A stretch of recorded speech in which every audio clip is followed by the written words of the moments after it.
When were you first contacted about making In the Valley of Ella?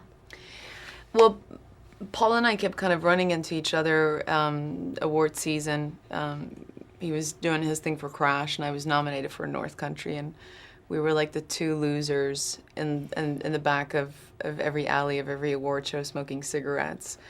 And we started, talking to each other and struck up a conversation and a friendship that just kind of lasted during that whole season. And he mentioned this story to me, and he was in the process of writing the script. And I was just flabbergasted that this was a true story and that this had really happened to a family.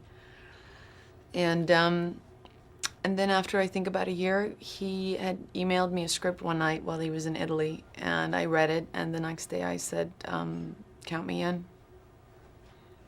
Tell us about your character in the film. Well, I play Detective Emily Sanders, who is a single mom who, Paul and I used to joke that she was just kind of looking for a job, and she went to the bank, but they weren't hiring, so she just went next door to the police station and became a traffic cop.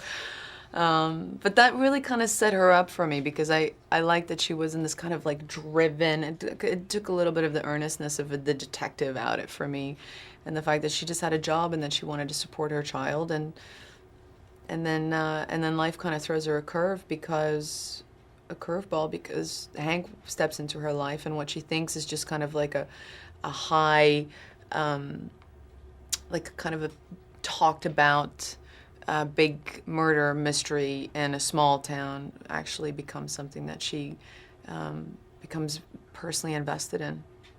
What was the most challenging part of playing your role?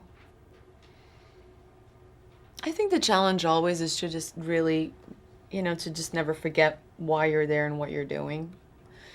And especially when you're dealing with something that's based on a true story, you just don't want to ever forget that. And I do feel, maybe it's just a personal thing, but I do feel like I want to always make sure that when I go home at night, I can sleep peacefully knowing that I didn't take advantage of somebody's misfortune or tragedy, and to just always be respectful about that. You and Tommy have a lot of scenes together, obviously. What was your experience like working with him? It was just a gift. It really was. And I would do a film with him in a heartbeat again. I such an admiration for him as an actor. And now that I know him as a human being, I just, we work very similarly, actually, which was nice because we had to do so much stuff together. And when you're on a tight schedule, it always helps to have two actors that kind of work very similarly. And, it's not that hard when you're in a room with Tommy. Kind of just have to watch and respond because he's so great, he's so intense that sometimes that's all you have to do is just hear what he has to say and how he does it, and that just breaks your heart and you're in the scene. Now, there were also some newcomers on the film that were ex-soldiers. Yeah. Sean and Wes and Jake. What was your experience like working with them on the film? I think that was such a smart thing to do. I mean, nerve-wracking because I had a lot of stuff, intense stuff to do with them. And they're not professional actors. And I think Paul was right on it to cast them in those parts. Because it remains incredibly authentic. And you have these guys right in front of you, and as an actor, there's not one moment that doesn't pass through your mind where you don't go, these kids really experienced it. They know what they're talking about. And when they're saying those lines, that's not just a line, that's a part of their life.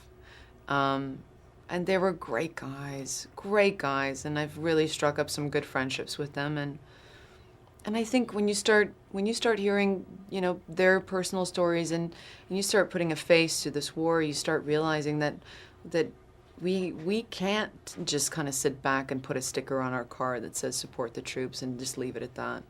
And now that I've met these guys, I feel that we do have a certain amount of responsibility to make sure that we're looking after our troops when they're coming back. It's the least that we can do.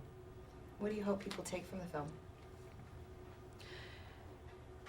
I think when I always kind of treat films the way I kind of want to be treated as a film viewer, because I like to go and see movies. And when you deal with a subject matter that is very present in our society today, and there's a social message there, The last thing you want to do is be preachy. I don't want to go and see a movie like that. You know, then you go to church. But when I go and see a movie, I want to, especially in this situation where it is based on a true story, I want to just be handed the truth. I want to be handed the facts, and then I want to walk away informing my own opinion. And I think that's the best thing you can hope for in making a film like this, is to maybe just spark a good debate and spark a good conversation. And I think that's what we need to, and not focus it just on the war, but let's look at what's happening right now. Let's really start paying attention to real human beings coming back from this war. And let's not have that tragedy kind of, continue here once they're home where they're supposed to be safe.